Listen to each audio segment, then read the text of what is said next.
Life ഉണ്ടാലോ. ഒരു 4 മണി പലഹാരം വൈകുന്നേരമൊക്കെ ആയപ്പോഴത്തേക്കിനും അമ്മ എന്തോ ഉണ്ടാക്കുമായിരുന്നു കേട്ടോ. ഞാൻ പോയി ചോദിച്ചപ്പോൾ അമ്മ ചക്കപ്പഴം കൊണ്ട് ബോണ്ട ഉണ്ടാക്കാൻ പോവാന്നാണ് പറഞ്ഞത്.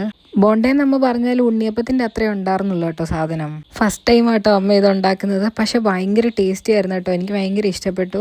പിന്നെ ചക്കപ്പഴം കൊണ്ട് ഉണ്ടാക്കുമായിരുന്നു കൊണ്ട് ആ വീട് മൊത്തം ചക്കപ്പഴത്തിൻ്റെ ഒരു മണമായിരുന്നു കേട്ടോ വൈകുന്നേരം മൊത്തം. ടേസ്റ്റ് എങ്ങനെയുണ്ടെന്ന് അറിയാൻ വേണ്ടി ഉണ്ടാക്കിയ പാടെ തന്നെ അമ്മ ഒരെണ്ണം പൊട്ടിച്ച് ഞങ്ങൾക്ക് തന്നു കേട്ടോ. സത്യം പറഞ്ഞാൽ നല്ല ടേസ്റ്റ് ഉണ്ടായിരുന്നു. നമ്മുടെ റിയാക്ഷൻ കണ്ടാലോ.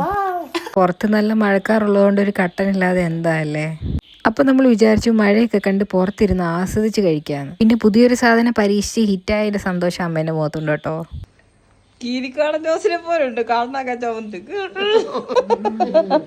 ചുമ്മാ ഒരു ഫണ്ടിന് വേണ്ടിയിട്ട് ഞാൻ അമ്മേനെ കളിയാക്കിയതാ. Jokes apart it was so good.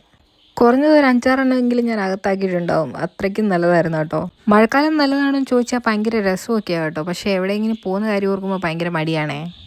June July മഴ കാണുമ്പോൾ തന്നെ എനിക്ക് ഓർമ്മ വരുന്നത് എൻ്റെ സ്കൂൾ ടൈം ആട്ടോ. ഇത്രയൊക്കെ കുട ചൂടി പോയെന്ന് പറഞ്ഞാലും എങ്ങനെയൊക്കെയെങ്കിലും നനയും. എന്നിട്ട് അവിടെ പോയിരുന്ന ആ ഫസ്റ്റ് 3 പീരീഡൊക്കെ നനഞ്ഞ് ഭയങ്കര തണുത്ത് വിറച്ചിട്ടായിരിക്കും അവിടെ ഇരിക്കുന്നുണ്ടാവുക. അതൊക്കെ ഒരു കാലം. ഞാൻ നോസ്റ്റർ അടിച്ചിരുന്നപ്പോഴത്തേക്കിനും പെട്ടെന്ന് ഒരു മഴ ഇങ്ങനെ വന്നു കേട്ടോ. നല്ല രസമുണ്ടായിരുന്നു അവിടെ ഇരിക്കാൻ വേണ്ടിയിട്ട്. ഞങ്ങളുടെ ഷാഡോപ്പനാണെങ്കിലും ഞങ്ങൾ മഴ നോക്കിയിരിക്കുന്ന പോലെ തന്നെ അവനും പുറത്തേക്ക് മഴ നോക്കിയിരുന്നപ്പോൾ പെട്ടെന്ന് ഞങ്ങൾ വിളിച്ചപ്പോൾ അവൻ ഞെട്ടിപ്പോയി കേട്ടോ.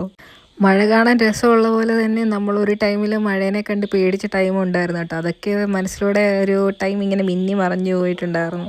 പക്ഷെ എവിടെ ഇരുന്നാലും എല്ലാവരും സേഫായിട്ടിരിക്കുക, പ്രാർത്ഥിക്കുക. സോ എൻ്റെ വീഡിയോ ഇഷ്ടപ്പെട്ടെങ്കിൽ ലൈക്ക്, ഷെയർ ആൻഡ് സബ്സ്ക്രൈബ്.